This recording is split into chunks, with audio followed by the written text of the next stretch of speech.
First, let me thank Minister Morneau for his service and sacrifice. I wish him and his family all of the best in their future endeavors.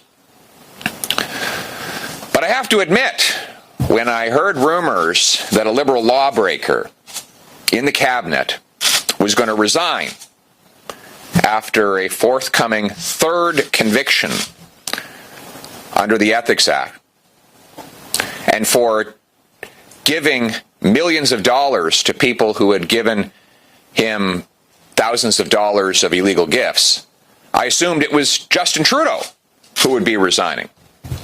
Justin Trudeau, of course, has already broken the Ethics Act twice prior to the WE scandal. Now we learn that he personally intervened to direct $500 million to a group that had given his family $500,000.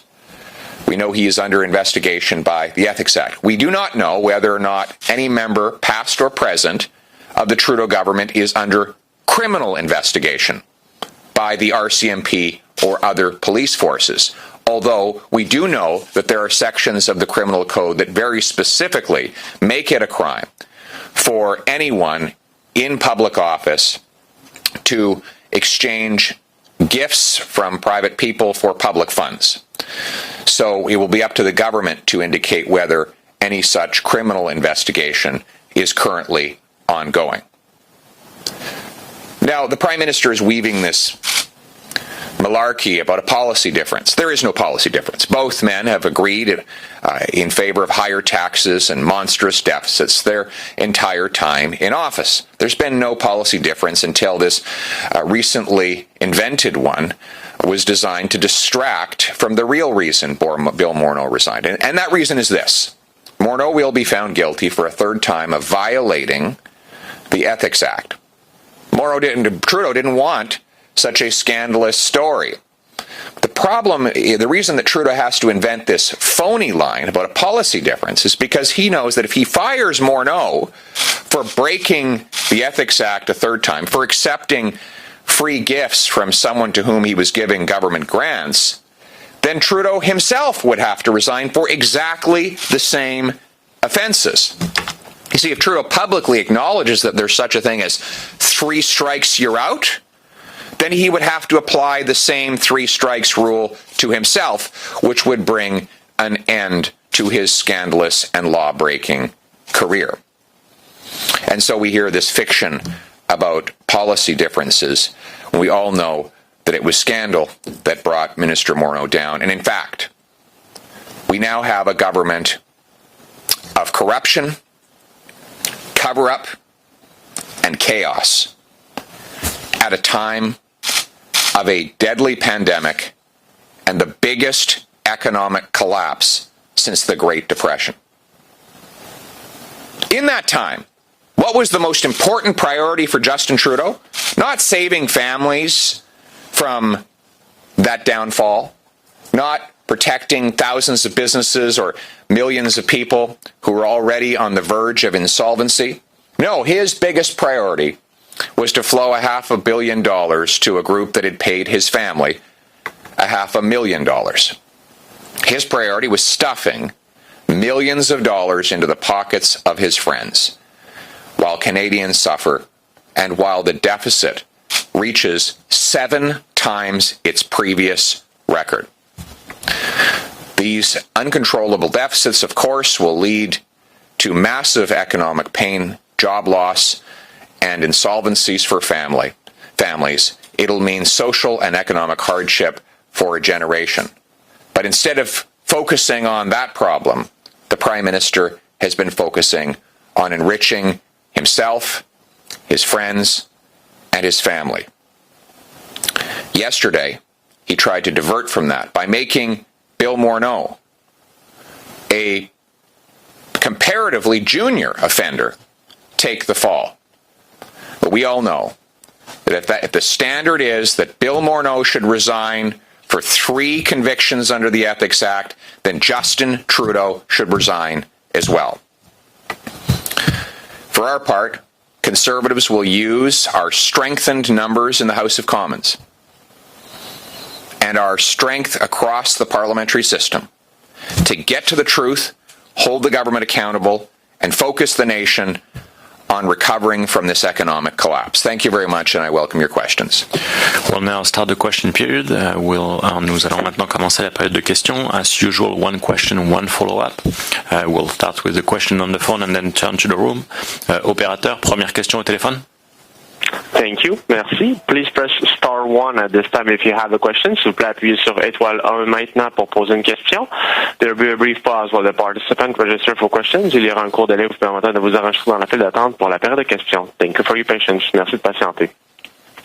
La première question, the first question is from Teresa Wright from the Canadian Press. Please go ahead. Your line is open. Votre ligne est ouverte. Good morning. Thank you for taking our questions. Mr. Poilievre, if you believe the Prime Minister should resign, how seriously then is your party considering an attempt to trigger an election?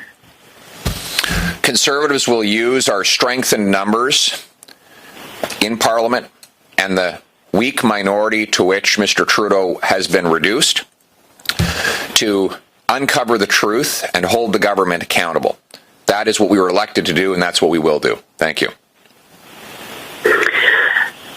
And just as a follow-up, if you were the finance minister in this particular situation, would you have quit in similar circumstances?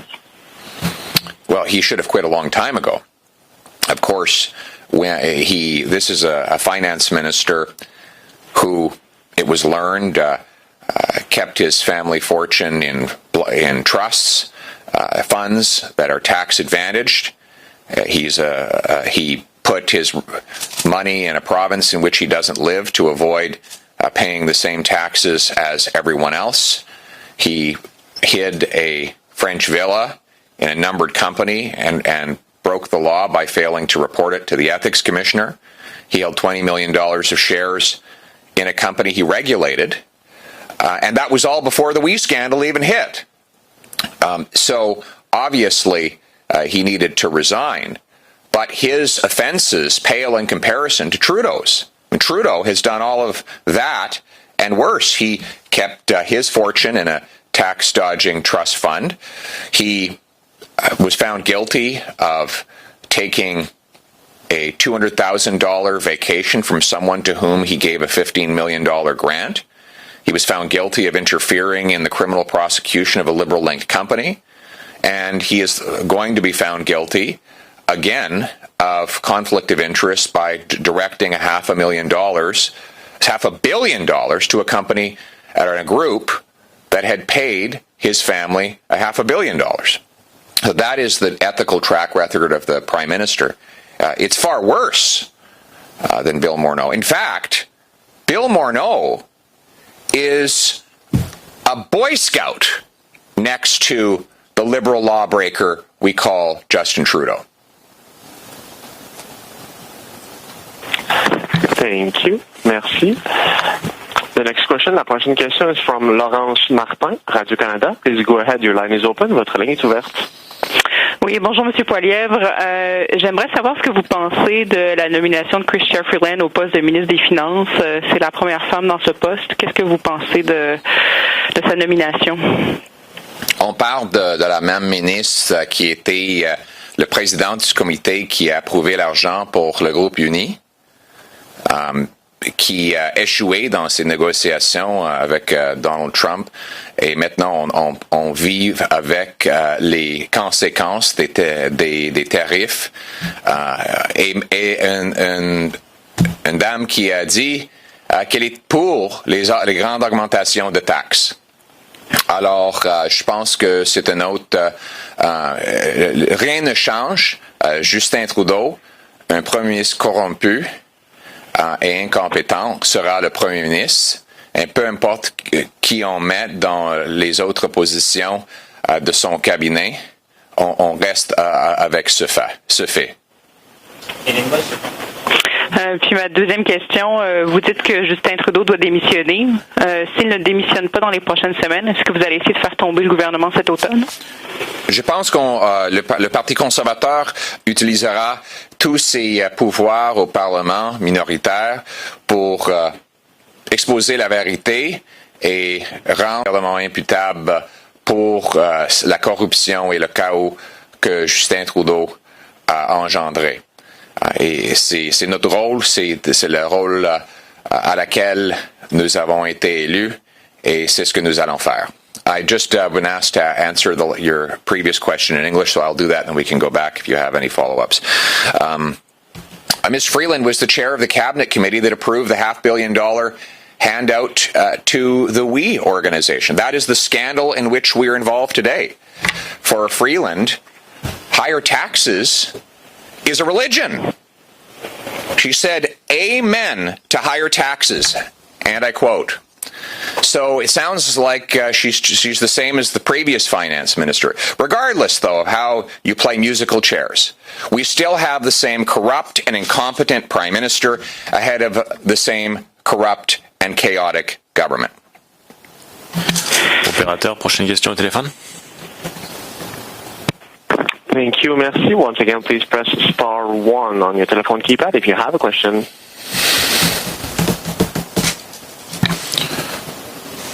On va prendre des questions dans la salle, and then we'll turn back to the phone afterwards.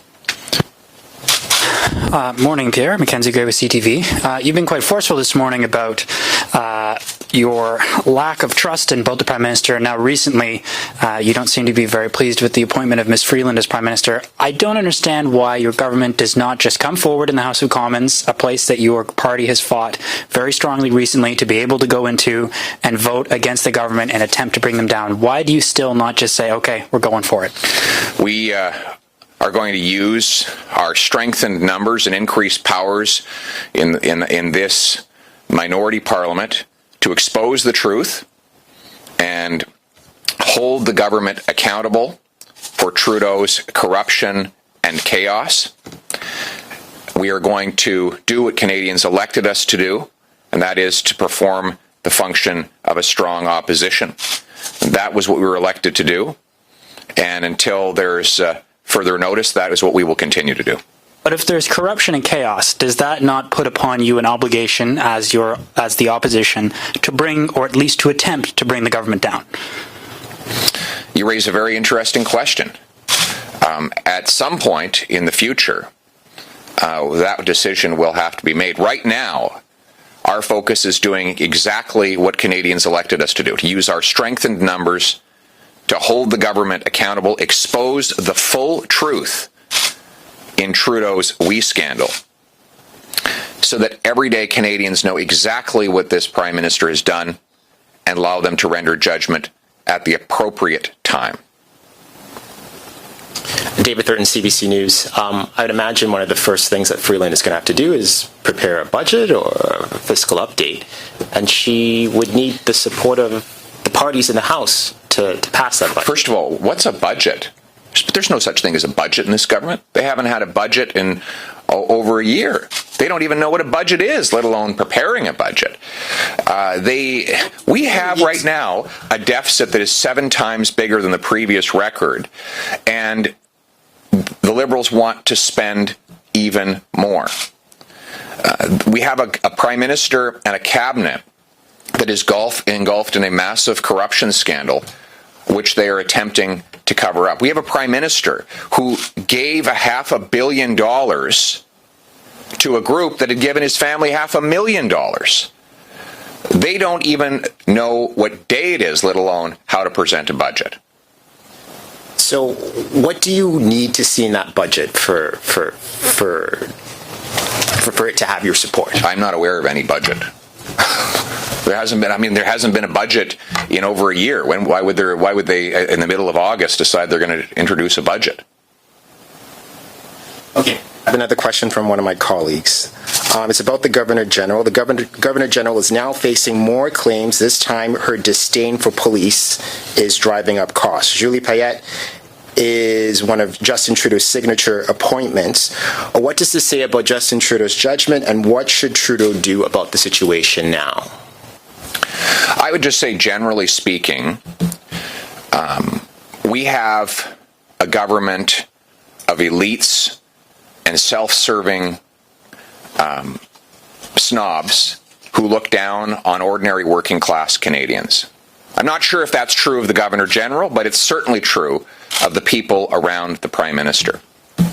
They think they're better than everyday Canadians. They think they can turn their nose up at the people, and they they believe that they have a God-given entitlement to rule over the country and use the Treasury as their personal piggy bank. That is the attitude of entitlement that we have come to expect from Trudeau and everyone he has put in positions of power. But does the report say anything about Justin Trudeau's judgment? I think my previous answer addresses that. Prime Minister's got terrible judgment. There's no doubt about it. He's more interested in elevating himself to dynastic leader rather than and to enriching the people in his court than he is to advancing the interests of ordinary hardworking people, the people who pay the bills in this country. Bonjour, l'inaudible, la presse canadienne. Vous dites que le gouvernement se retrouve dans une situation le pays même se retrouve dans une situation de chaos. Alors je me demande qu'est-ce qu'on devrait être fait maintenant qu'on est en pleine pandémie, il y a tous ces programmes qui ont été garochés sur la population et il y a changement de ministre des Finances. Alors qu'est-ce qui devrait être fait maintenant et qu'est-ce que vous pouvez faire pour calmer le chaos? Oui, mais il faut reconnaître que c'est sans précédent d'avoir un ministre des Finances prendre sa démission pour un scandale ou un enfreint de la loi. Et en plus, ça arrive, le ministre des Finances qui devrait être responsable pour gérer l'économie dans une pandémie où des millions de Canadiens ont perdu leur emploi, où des milliers d'entreprises sont en train de faire faillite, où des gens vont perdre leur maison. Pendant cette crise, le gouvernement doit avoir une démission de son ministre des Finances à cause d'un scandale de corruption. C'est sans précédent et ça engendre le chaos total pour le gouvernement Trudeau. Donc, notre parti de l'opposition va continuer d'exposer la corruption, de rendre imputable le gouvernement et de proposer des gestes responsables pour sauver notre économie du catastrophe. In English, I'll just say this. It's unprecedented to have a finance minister resign in a corruption scandal. But for it to happen in the middle of the biggest public health and economic crisis since the Great Depression, it compounds it and makes it even worse. Imagine, while Canadians are grasping for leadership to help them get through this crisis of public health, while millions of people are losing their jobs, thousands risk losing their homes, untold numbers of small businesses are closing their doors for good, and the guy responsible for the economy is resigning in a corruption scandal. That's why I say this is a government engulfed in corruption and chaos. We need to restore stability and order, and Conservatives will use our influence and our powers in Parliament to bring that about. Je comprends quand même pas de quelle manière, en pointant le chaos, vous ramenez la stabilité. Et est-ce que vous qui continuez à demander la démission de Justin Trudeau, est-ce que ça rajoute pas au chaos? Non. Je veux dire, sa démission, si elle arrive, est-ce que ça ajouterait pas au chaos, pas votre demande? Là? Au contraire. Est-ce que la démission de Justin Trudeau ajouterait au chaos? Non, le contraire. En fait, la démission de Justin Trudeau va mettre fin au chaos. C'est lui qui cause le chaos avec un scandale où il a essayé de verser 500 millions de dollars à un groupe qui a payé sa famille 500 000 dollars. C'est lui qui a gardé en place un ministre des Finances scandaleux. C'est lui qui gère le gouvernement de façon incompétente. C'est lui qui est la cause de ce chaos et c'est lui qui devrait démissionner pour mettre fin à ce chaos. We'll turn back to the phone for a few more questions. Opérateur, prochaine question. Thank you, merci. Once again, please press star 1 on your téléphone keypad. If you have a question, de nouveau, n'hésitez pas à appuyer sur étoile 1 pour toute question. Pas de questions? No questions. Merci beaucoup. Merci. Thank you.